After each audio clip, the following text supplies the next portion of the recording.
চট্টগ্রাম বিষয়ক মন্ত্রী দীপেন দেওয়ান পদত্যাগ করেছেন। সোমবার তিনি প্রধানমন্ত্রী তারেক রহমানের কাছে নিজের পদত্যাগপত্র জমা দেন। পদত্যাগের কারণ হিসেবে নিজের অসুস্থতাকে উল্লেখ করেছেন দীপেন দেওয়ান। পদত্যাগপত্রে তিনি জানান, দায়িত্ব গ্রহণের পর থেকেই তিনি বিভিন্ন শারীরিক জটিলতায় ভুগছিলেন। অসুস্থতার কারণে মন্ত্রণালয়ের নিয়মিত কার্যক্রম পরিচালনায় সমস্যা তৈরি হচ্ছিল। সরকারের উন্নয়ন কর্মকাণ্ড ও প্রশাসনিক কার্যক্রমের গতি ধরে রাখতে তিনি স্বেচ্ছায় দায়িত্ব থেকে সরে দাঁড়ানোর সিদ্ধান্ত নিয়েছেন।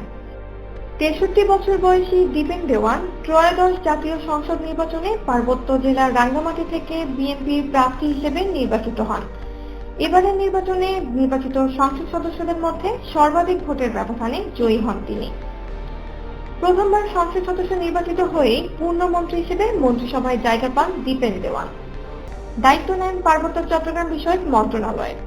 রাজনীতিতে যোগ দেওয়ার আগে দীপেন দেওয়ান বিচার বিভাগে যুগ্ম জেলা জজ হিসেবে কর্মরত ছিলেন।